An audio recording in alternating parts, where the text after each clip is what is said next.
but I'm not gonna lie to you guys, it wasn't that bad.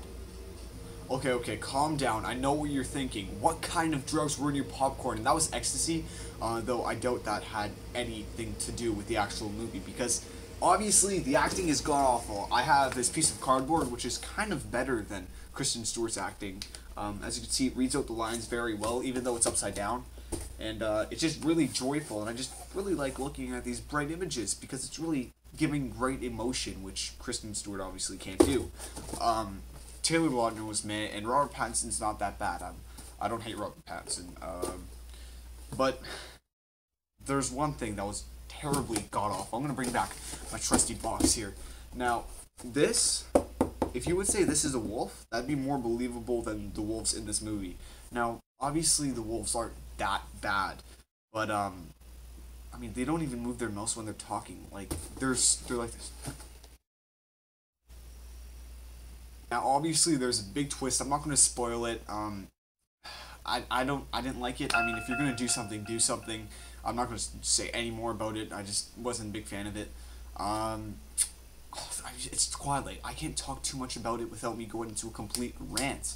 I mean, the reason I sort of enjoyed it is because they weren't playing chess for 10 hours. Seriously. I don't like movies about people playing chess for 10 hours. I could actually find Bobby Fischer in the time it would take for me to watch Bella and Edward play chess. Probably the best thing about the movie was the whole finale. There was a huge battle that had deaths that were actually sort of Mortal Kombat-esque. Obviously, there was no blood involved because, number one, it's a movie for teens, and number two, they don't have any blood. So they had some pretty grotesque things, and by grotesque, I mean, like, a guy's, like, mouth is, like, open like that, and then you see his like skin ripping off, and then his head's like, it's crazy. I mean, I don't want to say you have to watch the movie to find out, because all in all, I don't think it's a movie worth watching. Maybe if it's on TV, just kind of turned on. There's a lot of loose ends by the end of the movie, which I wasn't a big fan of, and there's this thing that Twilight does all the time where Bella or Edward or any of the vampires can just be outside in the sunlight and not have any like sparkling going on.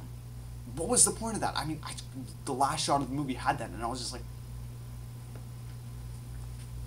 ow. Like I said before, I'm not going to recommend this movie for watching in theaters or rental. Maybe if it's on TV, you might be able to get into it. That's from a guy's perspective. Obviously, a girl's perspective will be much different.